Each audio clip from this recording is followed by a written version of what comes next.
Yeah, so are the things that is capable of being passed or negotiated. Non-negotiables are the things that you will not negotiate upon. Okay, so you all already thought of a scenario. Now let's dig deeper into understanding the negotiables.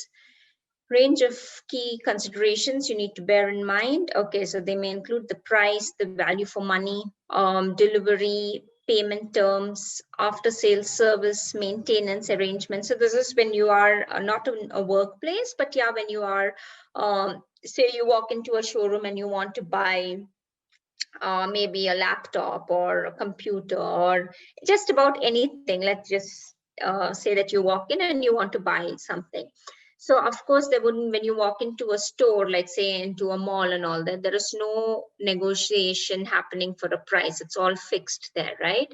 Unless, yes, there are some discounts and then you would want to avail those discounts or some coupon code, or if you are a member or something like that.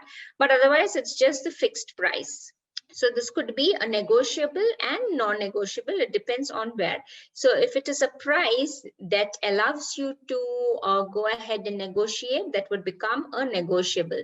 But then if you walk into a store wherein it is only fixed price, then obviously there won't be any topic. I mean, you can't walk into H&M and say that, yes, I really love this top, and you can't sit down and bargain there, correct?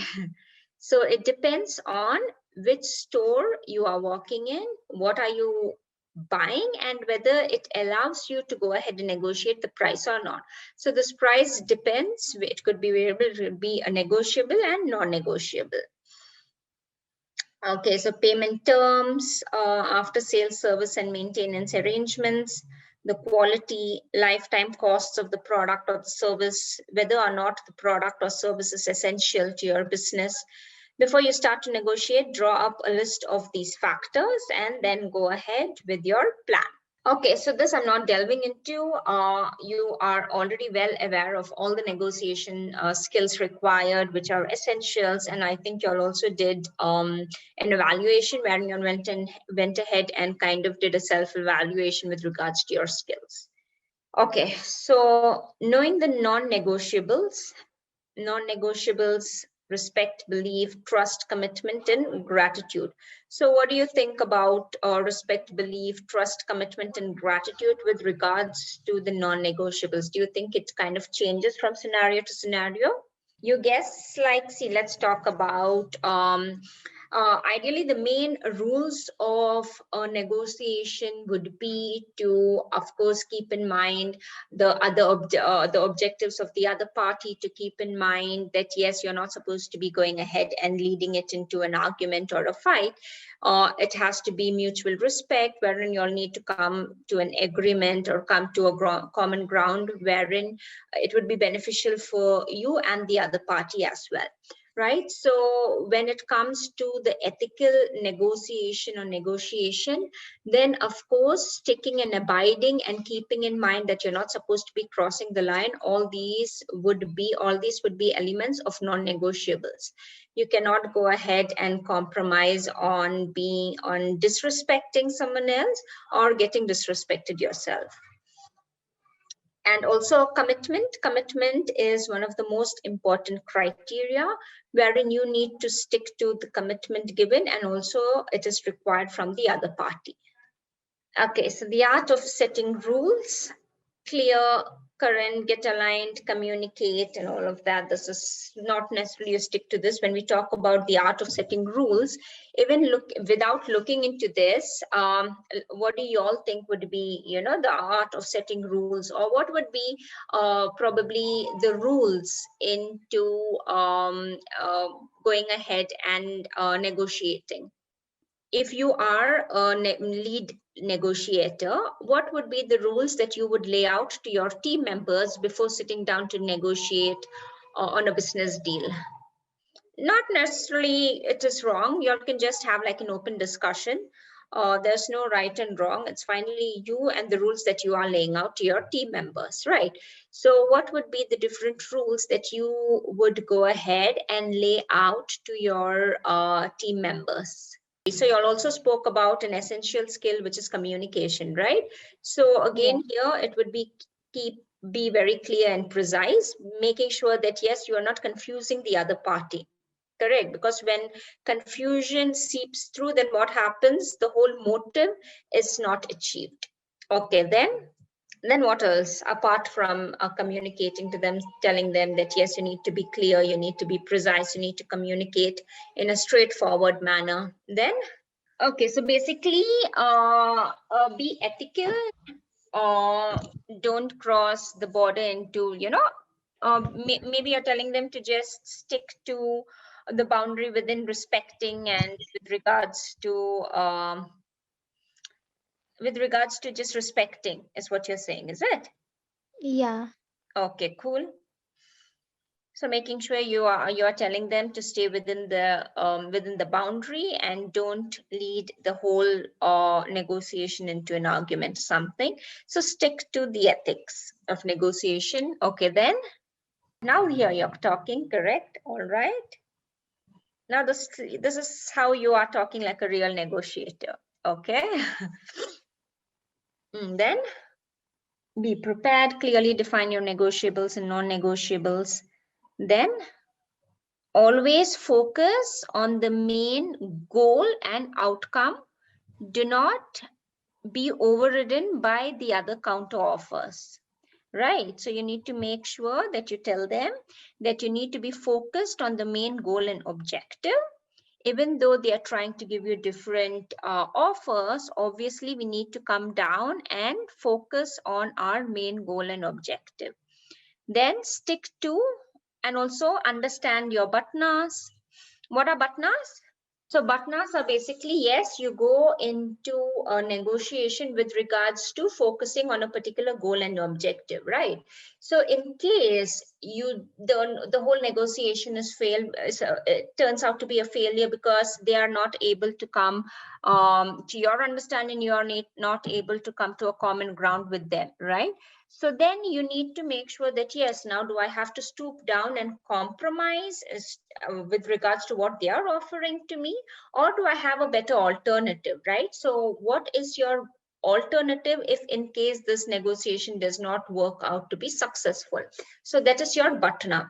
So when you are negotiating, you also need to focus on your bhatna. Now let me give you an example. So say for example, you are negotiating. Now say you have offers from two different companies. All right.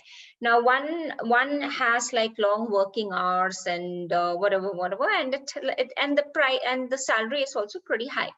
The other one is, you can say, flexible and all that, and the salary is not as much. Okay, so both have their own pros and cons. Now, if you are sitting down to negotiate, it has a high salary here.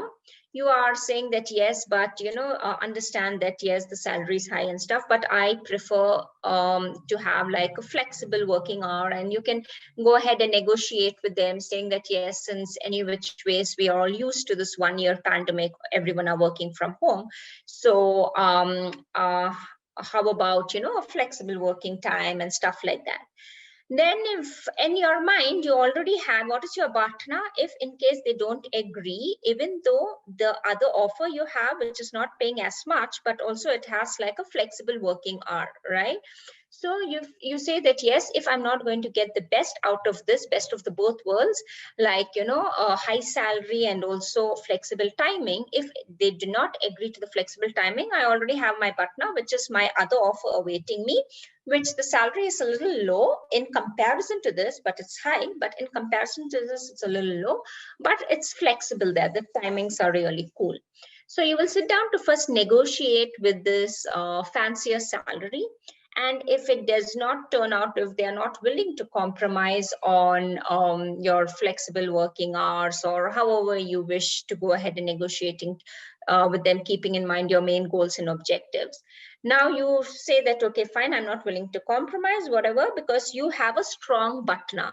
Now, what is your strong bhatna? Your strong bhatna is you already have an offer which is already giving you a flexible working time, right? So here you already have like more confident, you're more confident in negotiating with them, because you right now you know that you have more authority because you have another offer backing you up, right? So if it does not turn out, your butna would be, yes, I have this other offer, I would go and join that company, straightforward. So this is your butna. Clear now what butnas are?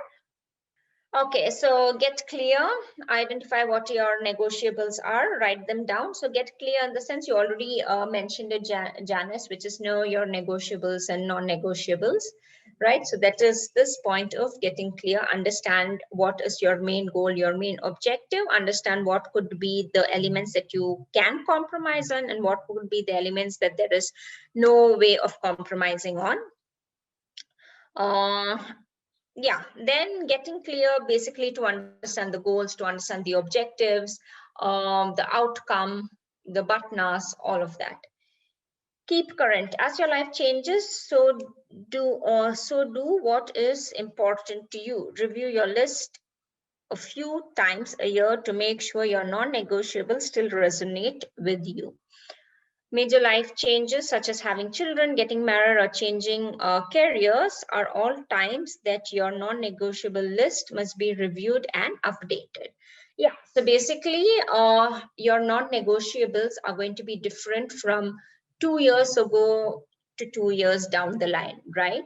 So you need to keep focusing on what your negotiables are and what your negotiables are not, are changing with the changing times in your life. So keep reviewing it and understanding, because you cannot have like the same mindset what you had 5 years back the line, and every 5 years or every 2 years, you can say every year, right? Every year I think our negotiables and non-negotiables change. So keep in mind the latest negotiables and non-negotiables, and that would be the key to go ahead and negotiate. Get aligned. How do your non-negotiables align with your values and your goals? Click in on these key points and you will make sure your actions are aligned with what really matters.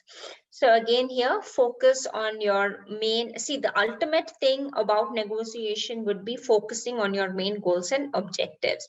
So this is like the most prioritized aspect of a whole the art of negotiating, and everything else follows.